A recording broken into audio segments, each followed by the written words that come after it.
Leslie. What a morning, Brian. A dark one. Oh, snow, sleet, rain, floods. I don't know if I'm coming or going, if I'll be honest with this. You know, you get up, you think, what the dozy hell is the time?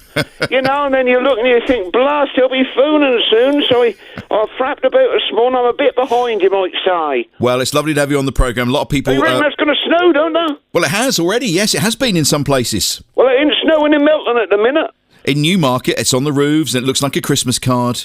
That will come this way then, because Mother always say that all seemed to fall at a path, doesn't it? Yes, it does. Yeah, you'll have a little bit, I'm sure, at some point this morning. Oh, that'd be lovely, wouldn't it? Yeah, I understand you had a little trip to Aldeburgh this week. How'd you know that? How'd you know that? Well, people keep a watchful eye out for you. Somebody is spreading rumours, aren't they? Or they're stirring the pot. But yeah, Rosie and I, we did. Rosie, Rosie. We. Were you getting cosy with Rosie this week? No, I knew you'd say that. Well, I am not getting cosy with her, and don't call her Rosie, because I shall get it in the neck when I come off. She'll be a grizzling. Now, we went down to Aldeburgh, right? Yep. And that was, she say, come on, she say, we've been locked down long enough, let's get out, she say, and get a bit of fresh air. So the boy Marcus next door, neighbour Marcus, he kept an eye on Mother for us. Lovely. He come in and helped her with her puzzle, and we went off to Aldeburgh, and there weren't a lot of people about. You know, people were keeping themselves to themselves. Yes. I know. We walked up by the lifeboat, and there was no one there. And then we went a little bit further up, and there weren't many buggers on the beach or nothing. And then we come up to where the pond is. Do you know where I mean? I do. Yes, where the little statue is of the dog. That's right. They've got a scarf on that at the minute. That made us laugh. Well, there's a little old tea hut thing there. So the girl rose me. She say, "I'll treat you to something." So I say, "That's nice." So I just all I wanted was a white coffee, because I don't like all this old frothy muck and. You just want a straight white coffee, okay? Yeah. Huh? You didn't want a frappuccino. No, I don't want to fall out with anyone. I just had. I don't like all. You know where they froth all the old milk up, don't they? And you don't like that. And pull a little dust on the top. No. I don't want all that. Dust. So I just wanted a white coffee. But Rose and me had a hot chocolate, because it was a bit chilly. You know, we were wrapped up. Yeah. And she said, "Shall we have some of them?" Now I think they're what are they? They're Koros, or they call they're like donuts, and but they're stick donuts. Cheerios. Churros. Cheerios. Huh? Cheerios. Is that what they are? Cheerios. Well, it's spelled like Cheerio, is it? Huh? They're Cheerios. Because she ordered. If I'd ordered them, I want to know. They're like Kuros, aren't they? If you look at it as Kuros, huh? They're Cheerios. So we got some of them, and they dusted it with some sugar stuff, and all they are is they're only like donuts, aren't they? Yeah, they are straight donuts. Yeah. So we sat by the old pond watching everyone, and do you know they got some air lights up there already? Have they really? That's nice. They have. So we sat there anyway. All romantic. And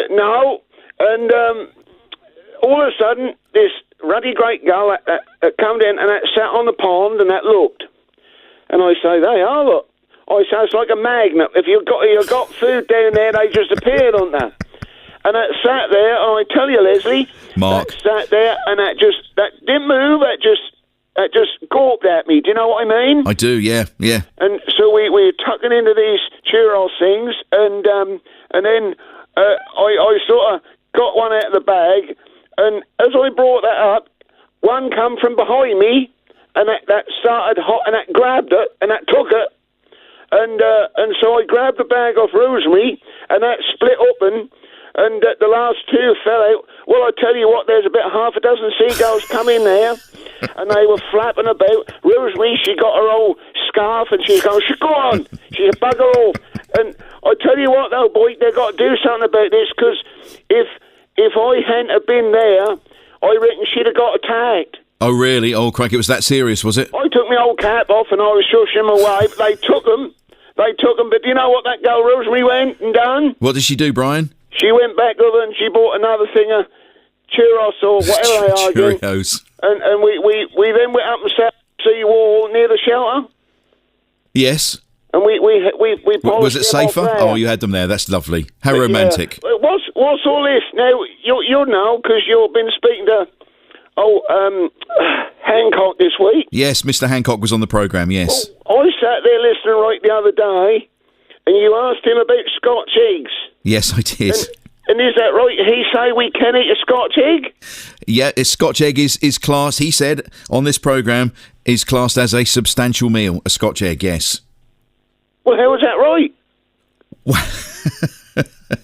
Because he should know. They're telling everyone now that we've got to have a substantial meal, ain't they? Yeah, and apparently a Scotch egg is one.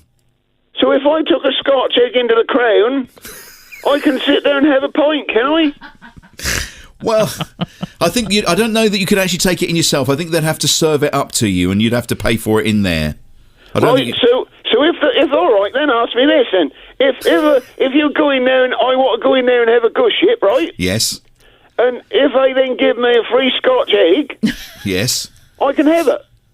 Well, it sounds like yes, I would think so, wouldn't you, Stephanie? Well, they are. That's simple, innit? All the pubs have got to do is put another 50p on the point of a guship and give you a Scotch egg, free and that's Scotch a problem egg. solved, innit? You should be Prime Minister.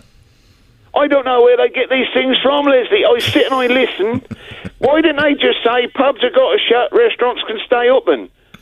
I understand that, don't you? I do, yes. Well, yes. why can't they then? I don't know. You really should be in government. You really should. What time is that supposed to snow anyway? Because I'm going to have to get some stuff out of the garden this morning. I've been having a good tidy up ahead of the mucky weather. Yes, and you should have some any moment now, although it may have passed over. But have you got your Christmas decorations up yet? No, I Why ain't. not? No, I ain't. Don't you start. I'm fed up with people who keep...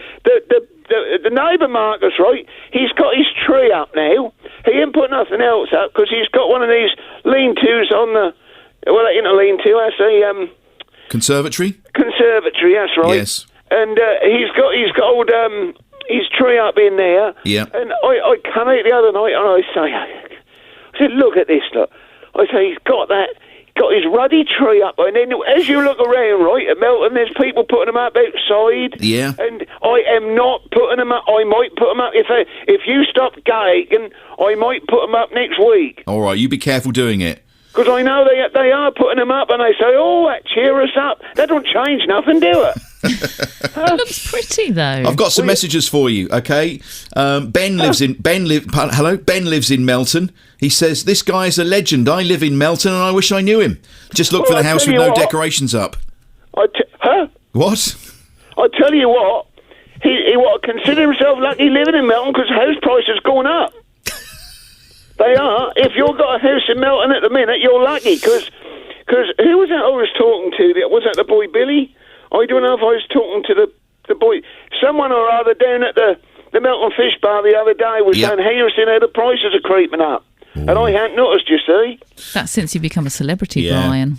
Yeah, and you've got those solar lights in the garden next door, haven't you? I ain't got no solar lights. That's the boy Marcus. Yeah. The neighbour Marcus, he's got the solar lights. They don't go on so long now this time of year. They don't seem so bright at night, do you know? That's good. I've got some messages for you, Brian. Pat from Lowestoft wants to wish Brian in Melton all the best for your forthcoming nuptials with Rosie. He says, will we have a Christmas wedding? Who was that? Pat in Lowestoft. Tell him to keep his snout out. Ain't nothing to do with him.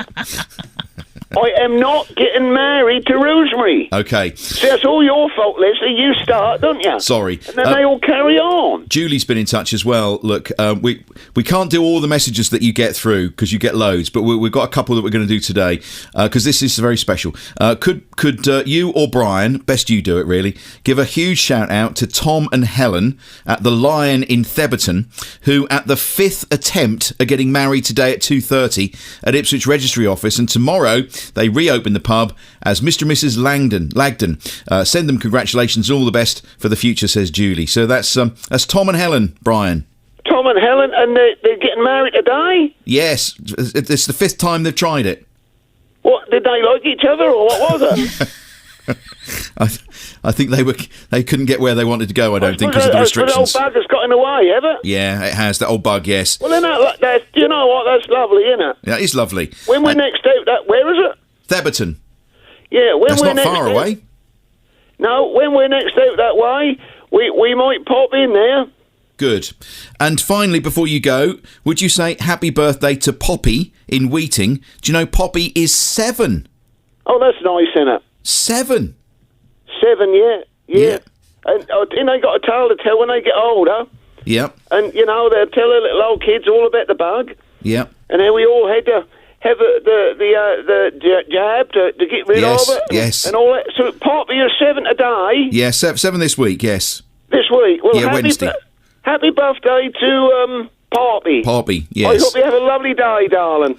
Brian, have a smashing day, won't you? Watch out for the snoo. We'll do, Leslie. I'll speak to you another time. Cheerio together. Bye-bye now. Cheerio together.